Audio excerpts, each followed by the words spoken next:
Bellator 279 at Cyborg versus Blanco 2. The fight none of us wanted, but, you know, we're gonna get. Chris Cyborg has already beaten Arlene Blanco, really not that long ago, by rear naked choke submission. Arlene did come back with some solid wins, went out there. It's not letting me move my cursor, but she got some really solid wins after that.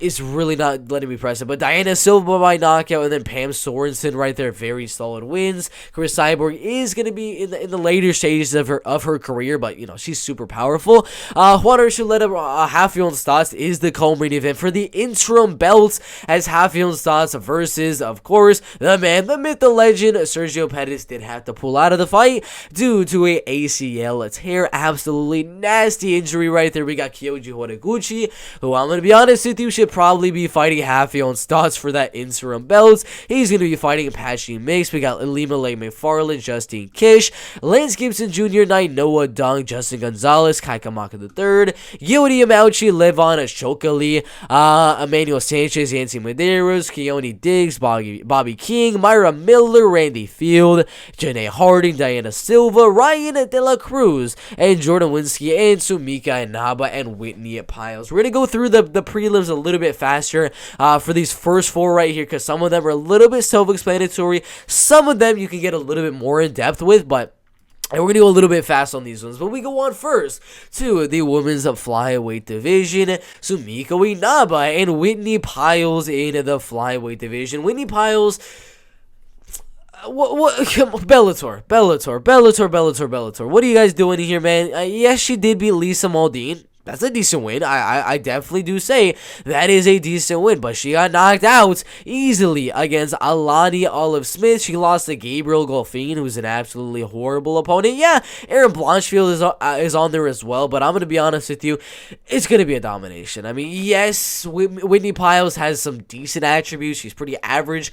Literally wherever the fight goes, she's not good anywhere. She's just, you know, average everywhere. But Sumika Inaba, 3-0 from Hawaii. This is a Hawaii card. You already know they're going to push her to win the fight in the prime of her MMA career. Going out submitting Randy Field, who's also on the card. Christina Katsikis right there by knockout, and Jessica Ruiz right there. All of which now have almost losing records. Randy Field is the only girl on that list that does not have a losing record for Sumika Inaba, but this is another one. Whitney Piles with another losing record to add to the list of Sumika Inaba's losing record opponents. But yeah, Sumika Inaba should go out there, outstrike her, take her down eventually, and TKO her or submit her in the first or second rounds. Ryan De La Cruz and Jordan Winski in the lightweight division. Ryan De La Cruz, yeah, not the best opponent. 37 years old. He's going to be smaller. He's not as lengthy as Jordan Winski. He did knock out a 13-23 opponent in the first round. He did beat a 1-4 opponent, a 7-11 opponent, a 6-10 opponent, a 4-10 opponent, a 4-7 opponent. Oh, okay, there we go. A 7-4 opponent. Let's just check just to make sure. A 7-7 now. Oh my God. So he really fell off the deep end after that. A 0-9, a 0-5, a 4-4, a 0-3, and then a 0-1. God damn, what is up with this record, man? Everyone he's fought has had a losing record. Every guy he's fought with a winning record got submitted, lost by unanimous decision. Split decision. I mean, Nohelin Hernandez is no slouch. 12 wins, 5 losses. He's over there fighting really, really good fights over there in Combate Global. Fighting the UFC a little bit. Fought Marlon Vera and Jack Shore, two really legit guys there. But still, man, that is like the only legit close fight that you've had in your career. Other than that, yeah, Timothy TV's right there, Joey Eliza, Sergey Quinones, Matt Bassetti, decent guys right there, but you were only fighting scrubs. That's all I really gotta say. Jordan Winski's no scrub. He's got the worst nickname in all of MMA. I've heard so many people say this. I said this in his last fight, Jordan, I'm gonna Winski. It's just a horrible nickname, but he's 11-3 in his record. He's got really, really solid striking, and he can definitely take the fight down as well. His jiu-jitsu, his wrestling is legit. He armbar submitted Mike Hamill, who we've seen do very, very good here inside of the Bellator. Octagon cage, whatever the case may be. Achilles Mota, Bryce Logan, did lose to Usman Nurmagomedov, Adam Borics by split decision. I mean, those are the guys that he's losing to, and Jordan Winski beat him as well. So Jordan Winski is also a very, very solid opponent. He did come off a loss in his last fight to Brian Moore, but he's going way down in competition fighting Ryan De La Cruz. It's going to be a knockout. It's going to be a TKO. It's going to be a submission. On the feet, Jordan Winski's better. On the ground, Jordan Winski's better. Jiu-jitsu, wrestling, it doesn't matter. Jordan Winski by finish in the first or second rounds. Janae Harding and Diana Silva in the featherweight division. Now, I'm going to give you two ways this fight goes. Janae Harding, if she's going to win, defends takedowns, stays out of the clinch for 3 rounds, uses her height, uses her reach, stays at range, kickboxes, Muay Thais. 3 rounds, decision win. That's how Janae Harding wins. That is literally the only path to victory, that she's going to go out there and win the fight. The way Diana Silva is going to win the fight. Pressure, volume, takedown. That's really it. I mean, she lost to Julia Budd by split decision. That's very legit. Arlene Blanco by knockout. Mariana Moraes by split decision. These are all some pretty solid opponents she's losing to.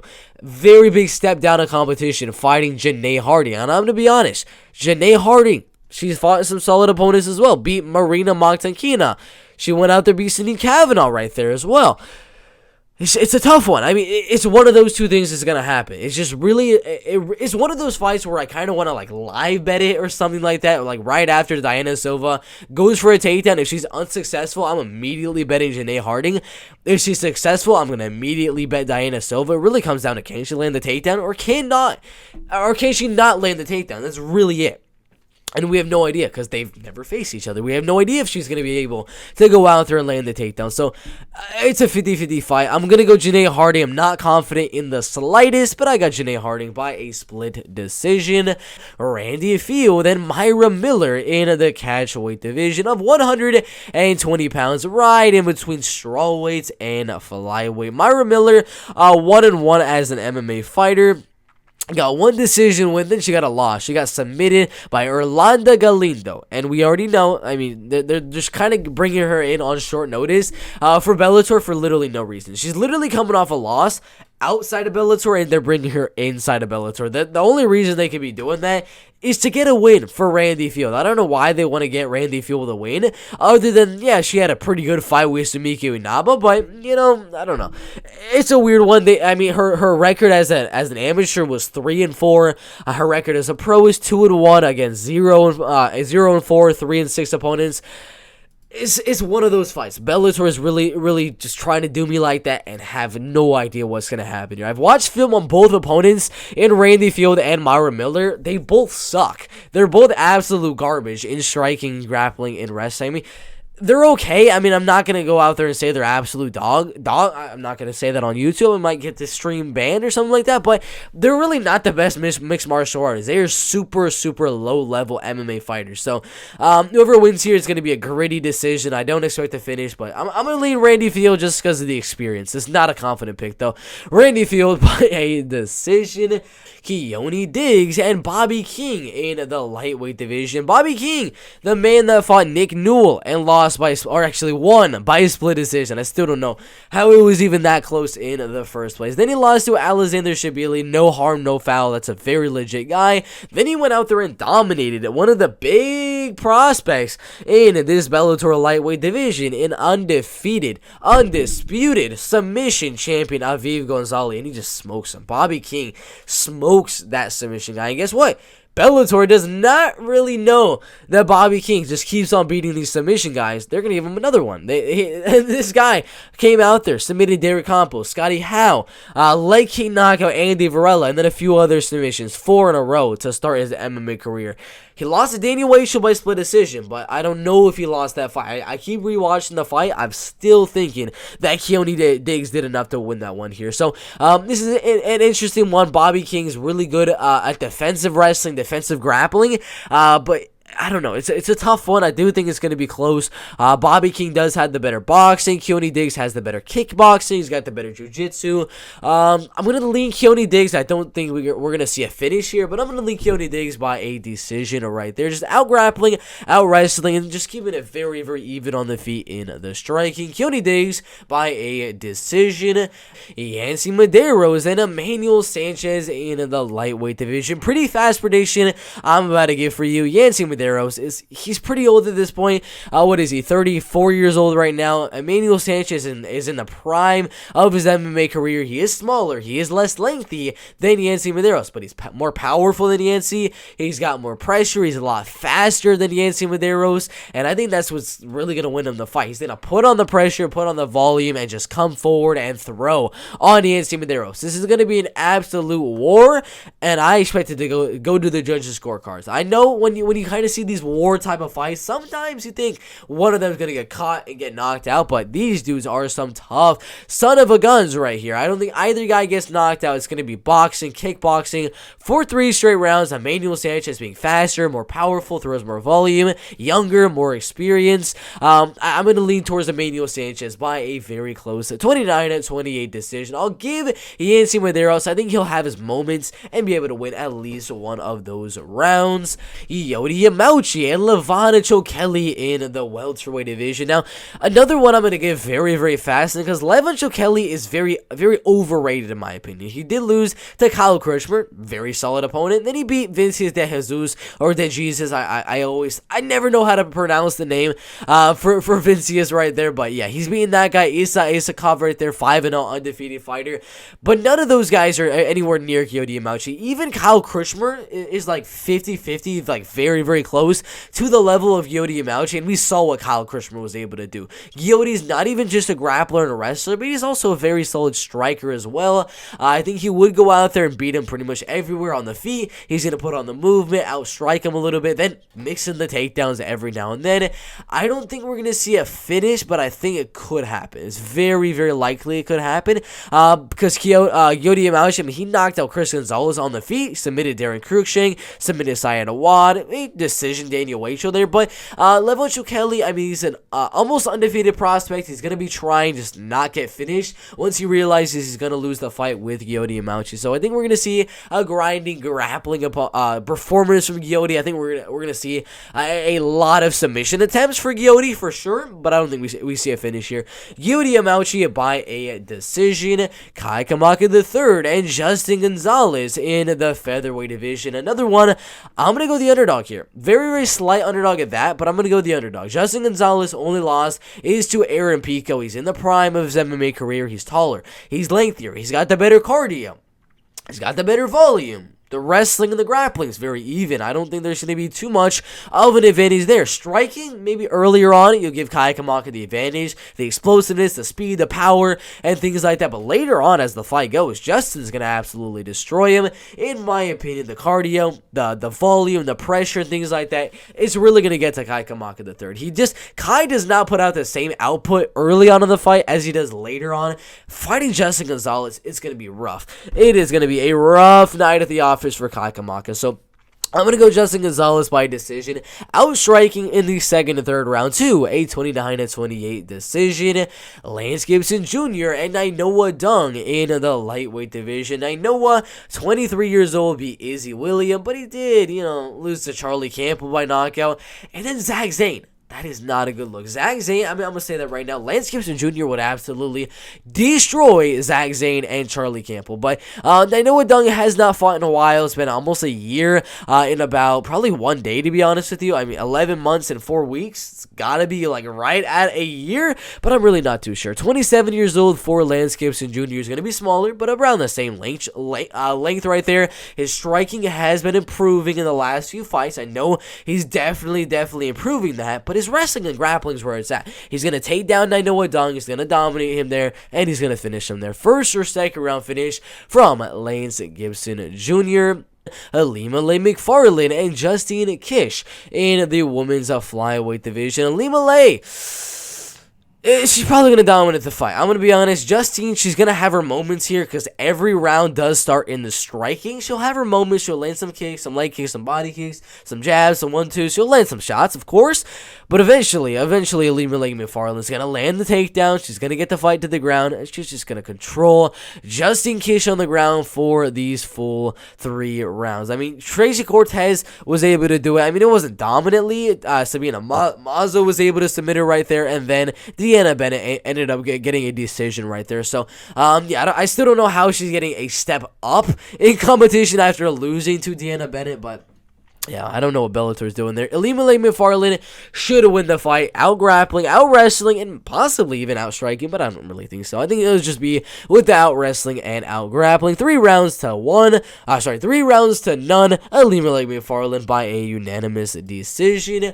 Kyoji Horeguchi and Patchy Mix in the quarterfinals of the bantamweight division. Kyoji Horeguchi, very solid opponent. He's only lost to legit guys. Kaya Sakura over there in Ryzen by knockout, and then Sergio Pettis by knockout. But he beat Kaya Sakura. He beat Darian Caldwell. He beat Ben Yugen. I mean, he's beaten so many guys in this bantamweight division, only losing to those 2 guys recently, Kaya Sakura, Sergio Pettis. If you go way down the list, Demetrius Johnson, and then Masakatsu Ueda. Those are the guys he's losing to. After that Demetrius Johnson loss, he went on a streak. He beat Ali Bankantinov. He beat Manel Kopp, who's doing really good in the UFC. Ian McCall, Darian Caldwell, Ben Yugen, Darian Caldwell again. And then, yeah, he did lose to Kai. He did lose to Sergio Pettis, but those are very fluke fights. If they did the rematch like they did with Kaya Sakura, he dominated him. If they do the rematch with Sergio Pettis, he's going to dominate Sergio Pettis. And this fight with Patchy Mix, Patchy's only path to victory is a submission. I don't think he's going to take him down. Kyoji has never been one to get submitted unless you're talking about Demetrius Johnson. But yeah, Patchy Mix is no Demetrius Johnson. Kyoji is really, really good at defending takedowns at this stage in his career. I think the fight stays in the fee, and Kyoji Horeguchi outstrikes Patchy Mix dominantly in this fight and wins the fight by a unanimous decision. His striking's much better. He's got more power. He's got the better wrestling. Yes, Patchy Mix, he's a solid grappler, but I'm going to go Kyoji Horeguchi by a unanimous decision. Juan Archuleta and Hachiyan Stotts in the bantamweight division. Hachiyan, I'm going to go for him to win the fight. I had him winning his last one with Magomedov. I had a decision prop plus 500 or something crazy on Hachiyan Stotts. He beat Josh Hill. He beat Keith Lee, Cass Bell, Chaden Leiloha, only losing to Marab Diwalish Willie. That is a crazy loss right there. And then Juan Archuleta only losing to Patricio Pitbull, Sergio Pettis, beating Patchy Mix, beating Henry Corrales, Eduardo Dantes. Very solid opponents, but he's older. He's not as lengthy as Hachiyan Stotts. He's not the better wrestler here. Hachiyan's a better wrestler. He's a better grappler. He's lengthier. The striking, maybe in the later rounds, he will have the advantage as well. So there's so many things going for Hachiyan Stotts. I think early on, Juan will show some good game plan. Go out there and do really, really good in the striking. But the later on as the fight goes, Hachiyan's wrestling and grappling is really going to take an effect right there. If he can out wrestle Magomedov, he can out wrestle Juan Archuleta. So I'm going to go Hachiyan Stotts winning at least, I'm going to go 4 rounds to 1. Hachiyan Stotts by a unanimous decision. Chris Cyborg and Arlene Blanco in the featherweight division. I don't know what he's doing. We're just trying to press this one. Arlene Blanco, 15 wins and 8 losses. Guess who one of those losses is to? Chris Cyborg. I mean, come on, guys. Rear naked choke submission win for Chris Cyborg. Come on, guys. Come on, man. Chris Cyborg is going to win the fight. She's better. She's more powerful. She's a better grappler. She's a better wrestler. What do you want me to say at this point? I mean, she beat Leslie Smith, Amanda Bell, Amber Laybrock right there. I mean, she lost to Julia Budd. Diana Silva, she beat her. Pam Sorensen, but she already lost to Chris Cyborg. Like, yeah, man. What are you doing, Bellator? Why do we need this? Why do we need this? We got Hachiyan Stotts, Juan Archuleta. We got Kyoji Horeguchi, Patchy Mix. We got Kai Kamaka III here. We got Emmanuel Sanchez, Yancy Medeiros. And you're going to do this as the main event? Yeah, Chris Cyborg domination. Yeah, she should definitely win that fight. But yeah, That is the full card prediction. I got Chris Cyborg winning, Hachiyan Stotts winning, Kyoji Horeguchi winning, Lima McFarland winning, Lance Gibson Jr., Justin Gonzalez, Yamachi, and Manuel Sanchez, Keone Diggs, Randy Field, Janae Harding, Jordan Winski, and Sumiko Naba. Like, subscribe, and we'll see you in the next one. Let's go. Thank you guys for watching that video. If you guys liked it, make sure to hit the like button, subscribe, and do all of that good stuff. And if you want to see all the bets we're going to make on this card, as well as any other UFC, Bellator, and PFL card for literally a dime a day, 10 cents a day, or $2.99 a month, you can click the link. It's going to be right down here in the last 10 seconds of this video. That link will give all of my MMA bets for PFL, Bellator, and for the UFC for only $2.99. And if you want to go a little step further, for $9.99, that is all bets, no matter what MMA organization, basketball, tennis, soccer, boxing, whatever the case may be, whatever I'm betting, you get all of the bets right there. So $9.99 or $2.99, still arguably the cheapest cost out there for betting. You want to click that one, it's going to be down right there. So make sure to like the video, subscribe, become a channel member, and we'll see you in the next one. Let's go.